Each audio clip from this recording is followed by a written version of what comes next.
Shout out mga kabintors. Ayan, magandang umaga sa inyong lahat dyan. Maiba na naman ang ating gagawin ngayong araw sa ating paglalako. Sasamahan nyo ako ngayon sa aking mga iniikutan kung saan dito ako naglalako. Ayan mga kabintors, papakita ko sa inyo ang aking mga dinadaanan dito.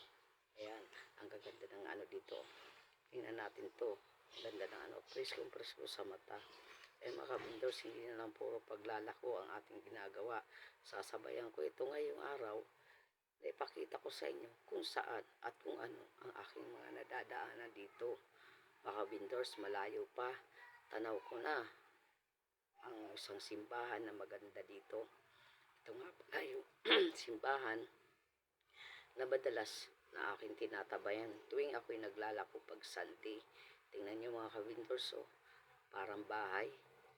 Ang ganda ng ano nila. Dito, madalas tumatambay ako kapag Sunday na napapadaan ako dito. Pero bihira lang po yun na makapagdalaw ako dito ng Sunday. Kasi ano po, medyo madaming tao at saka hindi pansinin ang ating ano dito. Hindi pansinin ang ating tinitinda. Ayan mga kabintors, pagmasdan nyo maigi. Ang ganda ng kanilang ano ngayon. Kanilang church, oh. Ito nga pala yung Sacred Heart. Napala niya pala ako dito sa mga tanim ni Kuya. Tingnan nyo, ang gaganda ng kanyang. Ito nga pala yung mga ina-exhibit niya. Madalas, tinitingnan ko to kapag dumadaan ako. Ngayon, lalapitan ko na to. Papakita ko sa inyo kung gaano kagaganda ang mga kanyang mga tanim. Ito yung kanyang ina-exhibit, dinadayo kung saan-saan. Dito ko nakikita yung mga iba-ibang halaman at may ibang bulaklak na kanyang mga binibinta. Gusto ko nga bumili kaya lang wala na mapag-light. Oh, ayan, nakakita tayo ng pula violet na sili. Ang tawag daw dito ay Korean. At ang ganda ng flower dito. Yan ang kanyang mga binibenta tuwing mag-exhibit si Kuya. Ayan, ang ganda. Ang ganda, diba mga kabindors? Ayan ang aking paglalako. At ito, nadaanan ko naman isang construction. Wow, gagawin daw itong hotel. Ayan mga kabintors, madadagdagan na naman ang ating mga suki. Kapag itong nayari na naman, dadami na naman ating mga suki. At pagdating ko nga pala sa bahay, patapos ko magtinta, higa-higo muna at nag-iisip kung anong ating panananghalian ngayon. Wala akong maisip dahil pagod ako. Nag-iisip ako, hindi ako na malingki. Maya-maya, babangon na lang ako. Nakaisip ako, may mga tira nga pala akong prutas na pwede kong gawing salad na lang mga kabintors. Sa simpleng salad, no, hindi mo na kailangan ng maraming ingredients. Gagawin ko to para ito na lang ang pananghalian ko. Tingnan nyo mga kabintors, yan po ay ang aking mga tira-tira. At chap-chapin natin yan para sa pagsamasamahin at ang magawa natin pananghalian. Ay mga kabintors, merong watermelon, ayan, tsaka melon, at saka mangga yata, ayan, di ko maano kung may mangga pa yata kasama yan. Nilagyan ko din nga pala ito ng ng pasas, o ayan, parang may konting art ang ating pananghalian, o ayan, di mo, ayan, pwede na, di ba?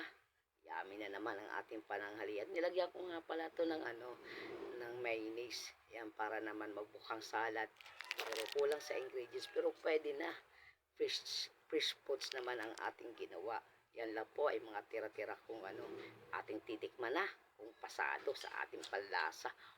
Wow, pwede. Medyo masarap. Parang masarap. O di ba mga kabindors, kayo mga tabi-tabi nyong mga prutas dyan, pwede nyong gawin pagsamasamahin at gawin nyong salad. O ayan, nanginginain na naman ako.